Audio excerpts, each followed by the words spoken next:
નમસ્કાર, હું હર્ષ અટવાણી, ન્યૂઝ ગુજરાતમાં આપનું સ્વાગત છે। સમાચારની શરૂઆત કરીશું મોટા સમાચારથી। સુરતથી વાત કરીશું। સુરતમાં ગજેરા એન્ડ કંપની પર આવકવેરા વિભાગની રેડ કરવામાં આવી છે। ગજેરા પરિવારના ધીરુ ગજેરાનું પ્રથમ નિવેદન સામે આવ્યું છે।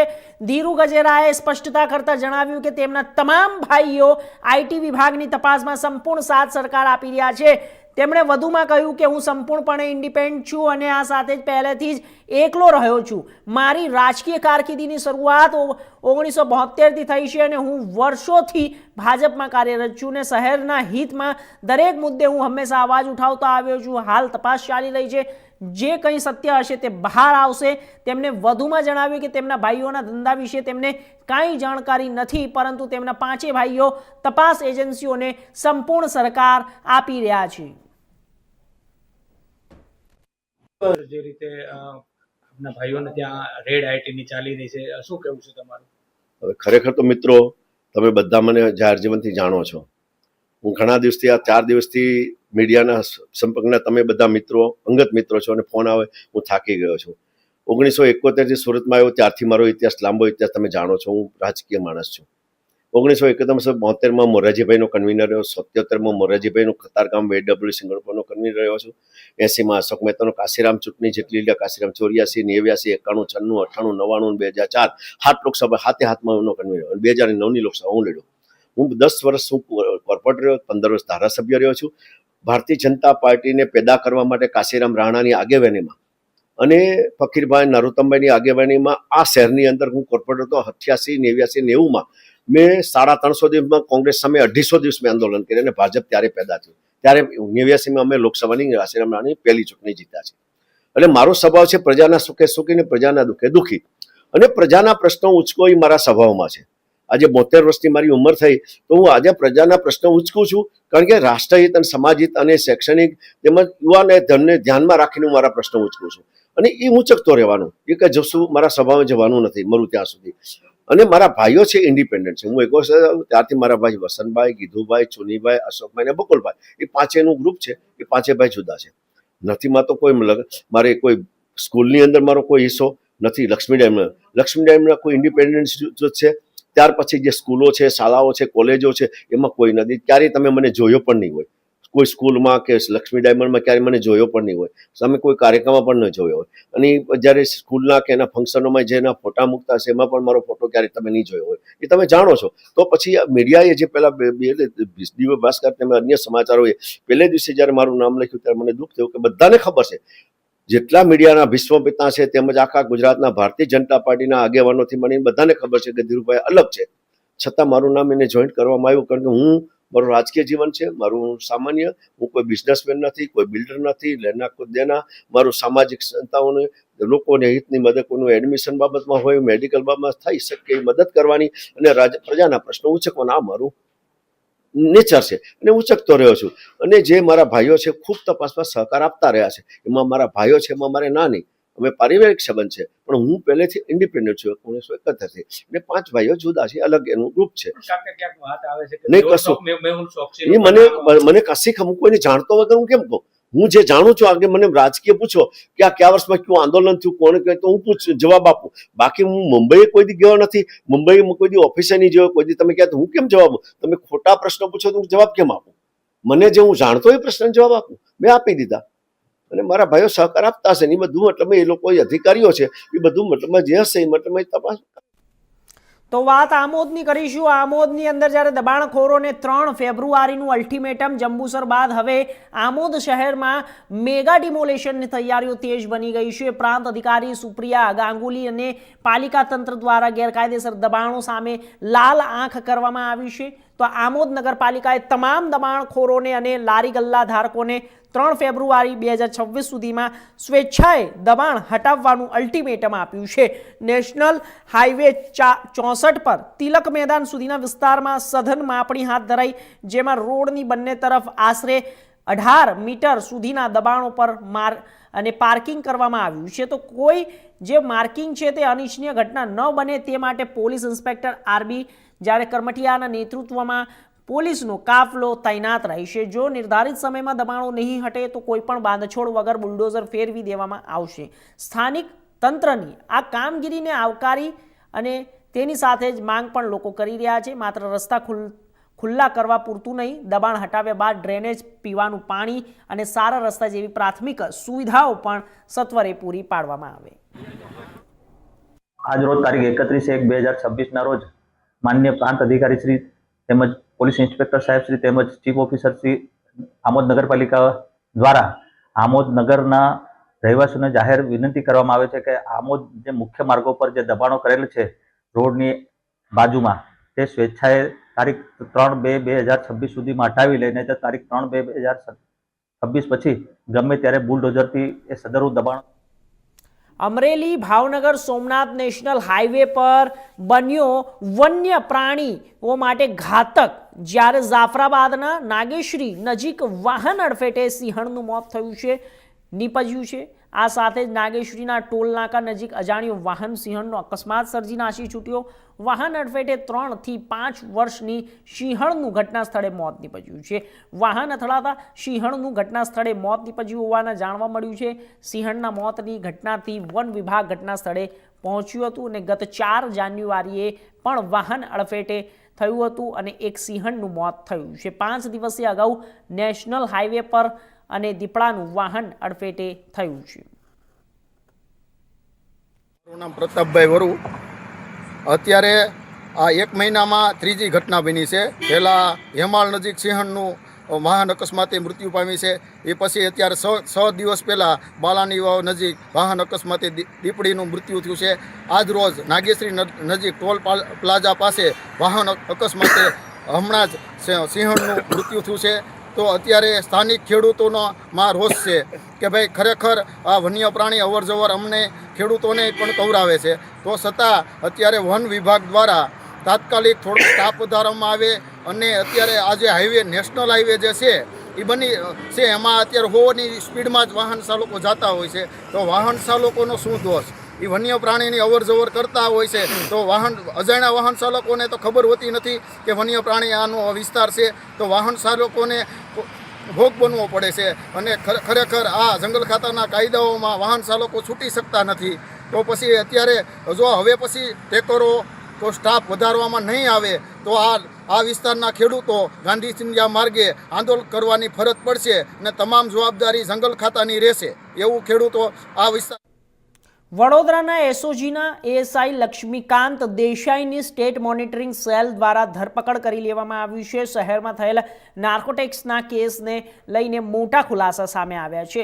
એસએમસીની તપાસ બાદ થયેલા ખુલાસાને કારણે શહેર પોલીસ બેડામાં ભારે ખળભળાટ મચી ગયો છે. એસએમસી દ્વારા એસઓજીના એએસઆઈ લક્ષ્મી દેસાઈની ધરપકડ કરવામાં આવી છે.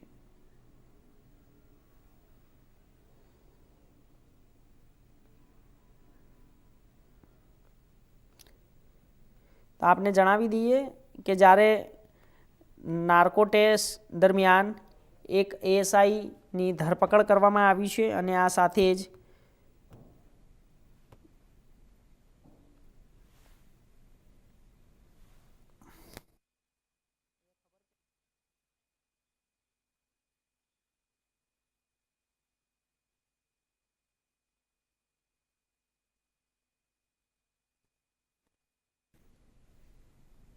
તો આગળ વાત કરીશું દેવભૂમિ દ્વારકાની. જિલ્લાના મુખ્ય મથક ખંભાળિયા શહેરમાંથી સહકારી મંડળીઓના ઓડિટમાં થયેલા ગંભીર કૌભાંડનો ચોંકાવનારો મામલો સામે આવ્યો છે.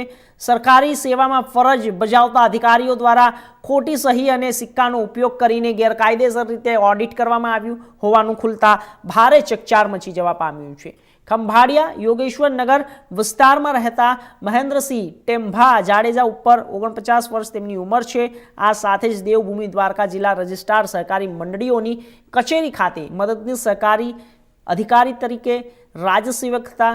તેમના વિરુદ્ધ જ્યારે ખંભાળિયા પોલીસ સ્ટેશનમાં ગંભીર ગુના નોંધાયા છે.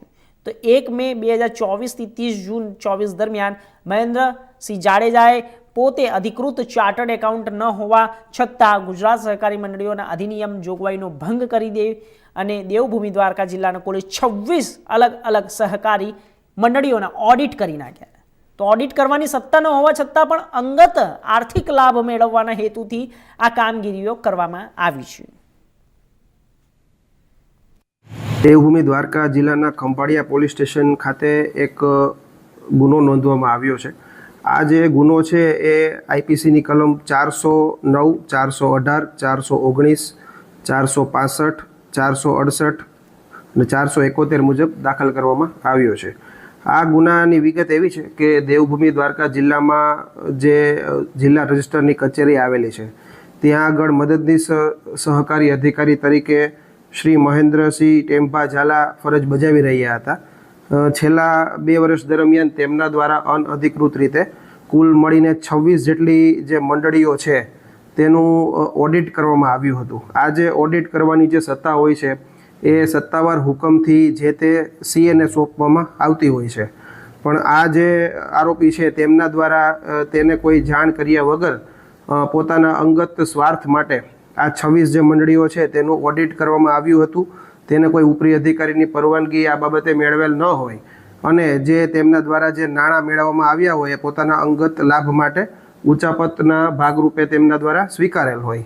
તેના અનુસંધાને જે ફરિયાદી છે બળવંતરાય ચંદ્રકિશોર જોશી તેમના દ્વારા ધોરણસર ખંભાળિયા પોલીસ સ્ટેશનમાં ફરિયાદ આપવામાં આવી હતી અને તેમને પણ અટક કરવામાં, જે આરોપી છે તેમને અટક કરવામાં આવેલા છે.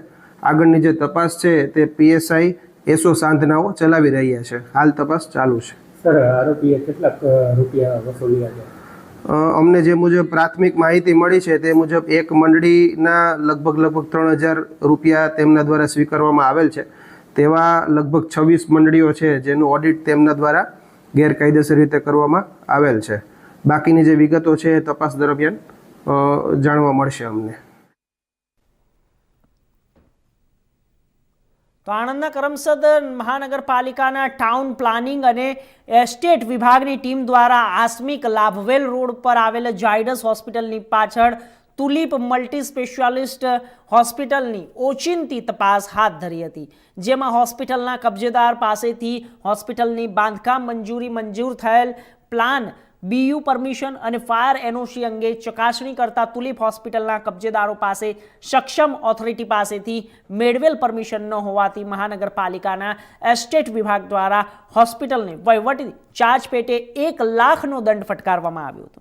તેમજ હોસ્પિટલના સંચાલકોને દિન 10માં સક્ષમ ઓથોરિટી પાસેથી જરૂરી પરવાનગી મેળવીને રજૂ કરવા તથા ત્યાં સુધી આ બિલ્ડિંગનો યુઝ ન કરવા નોટિસ આપવામાં આવી છે. અન્યથા મહાનગરપાલિકા દ્વારા કાયદાની જોગવાઈને આધીન તુલિપ હોસ્પિટલ સીલ કરી દેવામાં આવશે.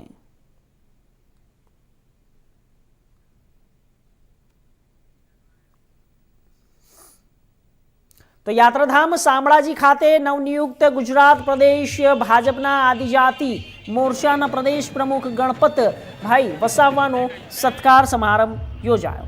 મંત્રી પીસી બરંડા, મંત્રી નરેશ પટેલ, મંત્રી રમેશ કંઠારા તેમજ સાંસદ શોભના બરૈયાની ઉપસ્થિતિ યોજવામાં આવ્યું હતું.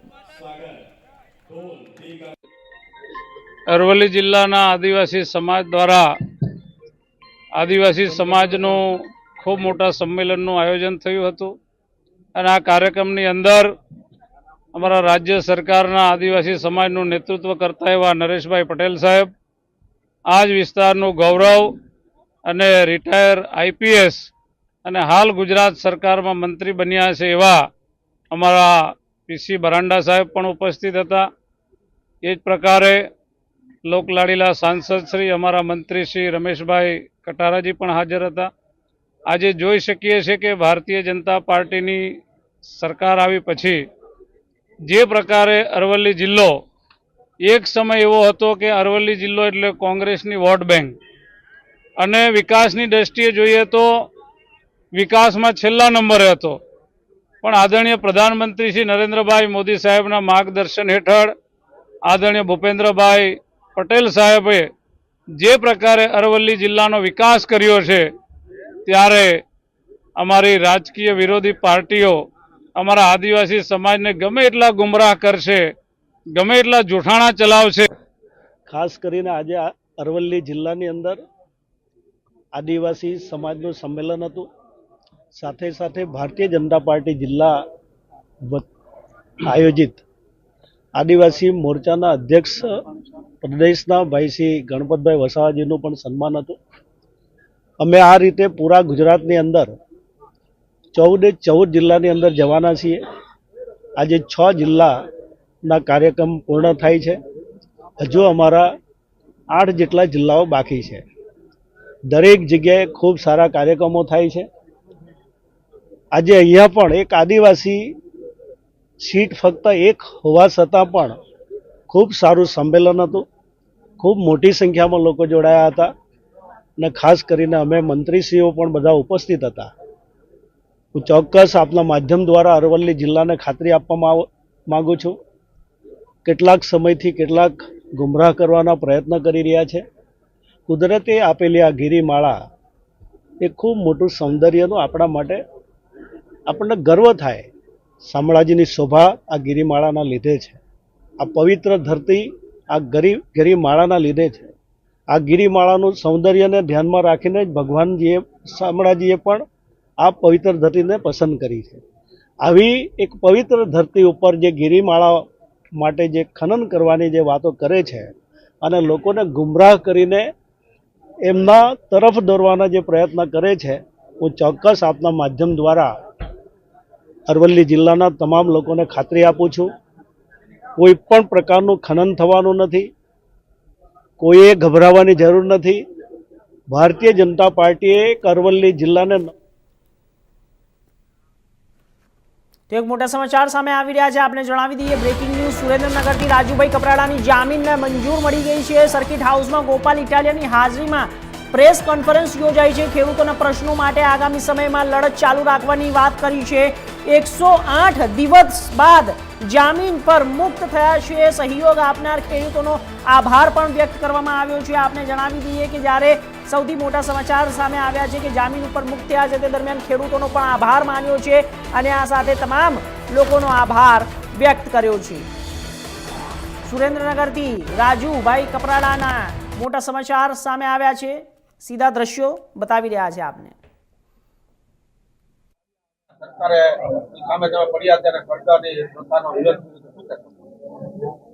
108 દિવસ કરતા વધારે સમય જેલમાં રહ્યા, પરંતુ ક્યાંક ને ક્યાંક લડવાની હિંમતમાં વધારો થયો છે. ખાસ કરીને આ તકે પાર્ટીનું શીર્ષ નેતૃત્વ, તમામ કાર્યકર્તાઓ સાથે તમામ ખેડૂત અને મજદૂર પરિવારોનો હૃદયથી આભાર માનું છું કે જે પરિવારોએ મને અને મારા પરિવારને હિંમત પૂરી પાડવાનું કામ કર્યું છે. મહત્વની વાત એ છે કે છેલ્લા 8 વર્ષથી ખેડૂતોને પર જ્યારે અન્યાય અત્યાચાર થયો છે ત્યારે એમની માટે અવાજ ઉઠાવ્યો છે. ચાહે કોઈ કંપની હોય, ચાહે કોઈ વેપારીઓ હોય, જ્યારે પણ અતિવૃષ્ટિ, અનાવૃષ્ટિ, કમોસમી વરસાદ થાય અને વળતરનો મુદ્દો હોય ત્યારે સરકારમાં રજૂઆતો કરી છે. તો ખાસ કરીને જ્યારે બોટાદમાં કડદાકાંડ, એટલે કે વર્ષોથી કડદાના બહાના હેઠળ ખેડૂતો સાથે જે છેતરપિંડી થતી હતી એને બંધ કરવા માટેની અમારી રજૂઆત હતી. આ રજૂઆત કરતા સમયે જે કોઈ અમુક એવા તત્વો દ્વારા ઘર્ષણ ઊભું કરવામાં આવ્યું અને ત્યારબાદ અમને જેલમાં પૂરવામાં આવ્યા, પરંતુ આપ સૌના માધ્યમથી એક તો બનાસકાંઠાના ખેમાણા ટોલ પ્લાઝા ખાતે નેશનલ હાઈવે ઇન્ફ્રાસ્ટ્રક્ચર અને જ્યારે તેના સડક સુરક્ષા જીવન રક્ષા અભિયાન અંતર્ગત રોડ પર ચાલતા 2 વ્હીલર વાહન ચાલકોને હેલ્મેટનું વિતરણ પણ કરવામાં આવ્યું. તો આ કાર્યક્રમ રોડ પર સલામતીના ભાગરૂપે યોજવામાં આવ્યો. 1 મહિનાની અંદર જ્યારે 31 જાન્યુઆરી સુધી યોજાયેલા આ પ્રવૃત્તિઓની પૂર્ણાહુતિ તરીકે આયોજિત કરવામાં આવ્યું. આ કાર્યક્રમમાં પાલનપુર તાલુકાના PIHB ધાંધલિયા, જિલ્લા RTO VP Patel, RTO Nirmal Singh Parmar અને NHIT project Shailendra Rajput, toll plaza manager સહિતના અધિકારીઓ અને કર્મચારીઓ હાજર રહ્યા. ખીમાણા ટોલ પ્લાઝા ખાતે આપણે એક હેલ્મેટ વિતરણ તેમજ અવેરનેસ બાબતનો એક પ્રોગ્રામ રાખેલો. તેમાં તમામ કર્મચારીઓએ ભાગ લીધેલો છે અને આપણે જે રાહદારીઓ, જે બાઇક સવારો છે એમને હેલ્મેટ વિતરણ કરી આ પ્રોગ્રામને આપણે 0 ફેટલ સુધી, જે વર્ક દ્વારા ગાઈડલાઇન છે એ મુજબ 0 ફેટલ સુધી લઈ જવા માટેનો એક પ્રયત્ન કરેલો છે. અને આપના માધ્યમથી હું એક અપીલ કરીશ કે તમામ વાહન ચાલકો, મુખ્યત્વે જે બાઇક ચાલકો છે એ હેલ્મેટનો ઉપયોગ કરે અને 4 વ્હીલર ચાલકો છે એ સીટ બેલ્ટ પહેરે અને આ ફેટલમાં સરકારનો સાથ સહકાર આપે એવી વિનંતી કરીએ છીએ.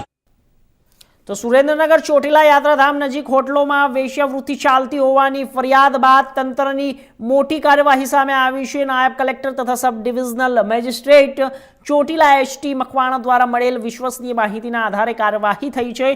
યાત્રિકો અને નાગરિકોની આસ્થા અને ભાવનાઓને ઠેસ પહોંચાડતી હોવાની ફરિયાદ પણ ઉઠી છે. અધિકૃત ટીમ તથા ખાનગી રાહે મોકલેલ ગ્રાહકો દ્વારા હોટલોમાં અચાનક તપાસ કરાઈ છે.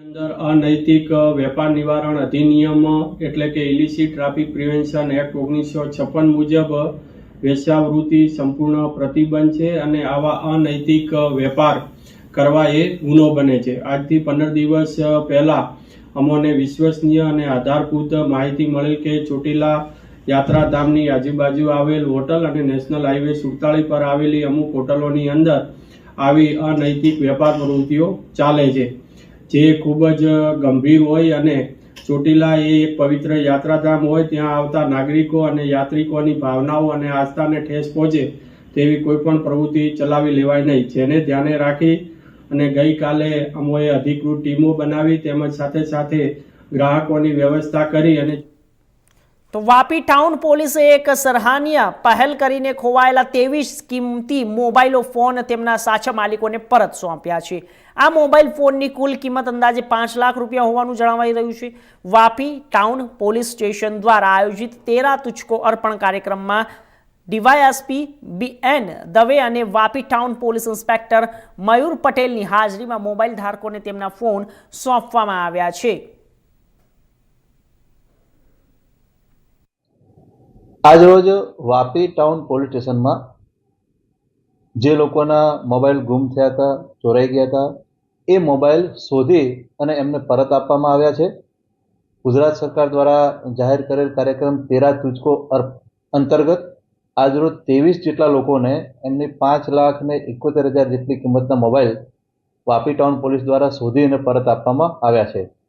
આજના દિવસે મારી તમામને અપીલ છે, જે લોકોના પણ મોબાઈલ ચોરી થયા હોય, ખોવાઈ ગયા હોય, ગુમ થયા હોય તો એ તરત જ નજીકના પોલીસ સ્ટેશનમાં જાણ કરે અને ભારત સરકારનું જે પોર્ટલ છે CEIR એના દ્વારા અમે આ લોકોના મોબાઈલ શોધી અને એમને પરત આપવાની કામગીરી 13 તુચકો અર્પણ કાર્યક્રમ અંતર્ગત કરી રહ્યા છીએ.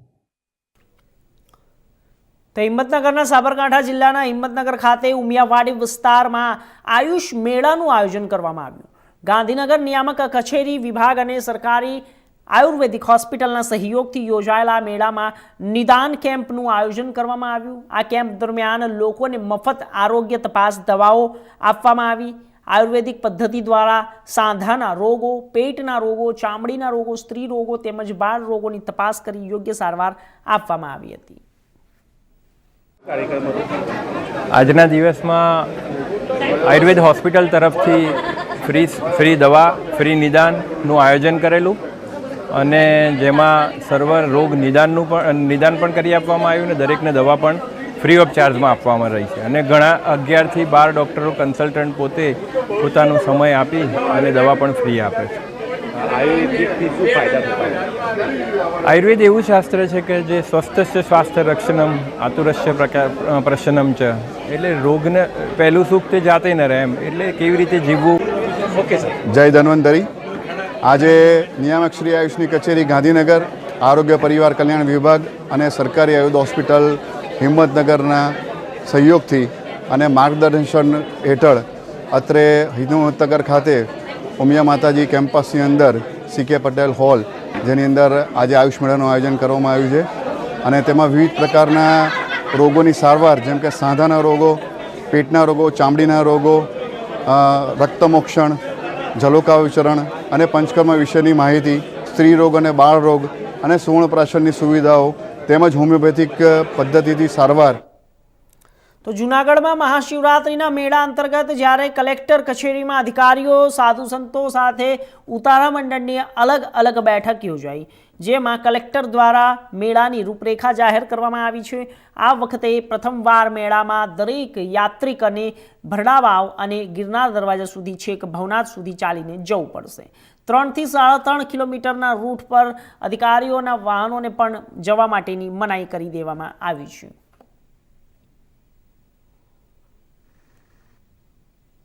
આ વર્ષે 11 ફેબ્રુઆરીથી લઈ અને 15 ફેબ્રુઆરી સુધી જુનાગઢ ખાતે ભવનાથ વિસ્તારમાં જે મહાશિવરાત્રિનો મેળો થવા જઈ રહ્યો છે એના અનુસંધાને માન્ય મુખ્યમંત્રી શ્રી ભૂપેન્દ્રભાઈ પટેલ અને માન્ય નાયબ મુખ્યમંત્રી શ્રી હર્ષભાઈ સંઘવી સાહેબના માર્ગદર્શનમાં અને સાધુ સંતોના આશીર્વાદથી ને એમના પરામર્શમાં રહી જિલ્લા વહીવટી તંત્ર અને રાજ્ય સરકાર મેળાનું આયોજન કરી રહી છે. દર વર્ષ કાળાભાઈ સિંધલ મેર સમાજનું પ્રતિનિધિત્વ કરું છું અને ઉતારા મંડળ અને જ્ઞાતિ સમાજોનું ટ્રસ્ટ છે એનો હું મંત્રી છું.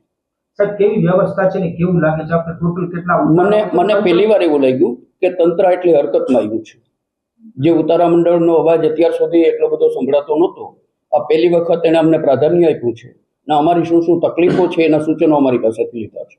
કેવા સૂચનો તમે આપ્યા છે? અમે એના સૂચનો આપ્યા છે કે જે રાવટીવાળા ઉતારાઓ છે જેની પાસે કોઈ સગવડ નથી, ડિમોલેશન પછી જે ધ્વસ્ત થઈ ગયું છે ઉતારાઓનું આખું માળખું, એ રાવટીવાળા ઉતારાઓને સંડાસ, બાથરૂમ, લાઇટ, પાણી એ બધું સહેજે મળવું જોઈએ. અને મારી પહેલાં ભાઈએ જે વાત કરી એ પ્રમાણે અમારું જે રાશન છે એ તો મોટે ભાગે રાશન લઈને અમે આવતા હોઈએ છીએ 2-4 દિવસ પહેલાં, એટલે એમાં કંઈ ઘટ નથી પડતી. જે આ વખતે મેળો યોજાવાનો છે તમારી શું માગણી હતી ને તંત્ર દ્વારા તમને કેવી ખાતરી આપી? તમારા નામ? મારું નામ છે જાદવભાઈ મોહનભાઈ કાકડિયા, સીઆઈ ખોડિયા રાસમણી ચેરિટેબલ ટ્રસ્ટના પ્રમુખ છું. આજે કલેક્ટરની મિટિંગની અંદર અમને ઉતારા મંડળવાળાઓને જે સુવિધા આપવાની છે એ કહ્યું છે એ પ્રમાણે અમે બધાએ સંમત થયા છે. હવે અમને એ લોકો તો હાલ સમાચારોમાં બસ આટલું જ. દેશ દુનિયાના તમામ સમાચાર માટે જોતા રહો ઇન્ડિયા ન્યૂઝ ગુજરાત. નમસ્કાર.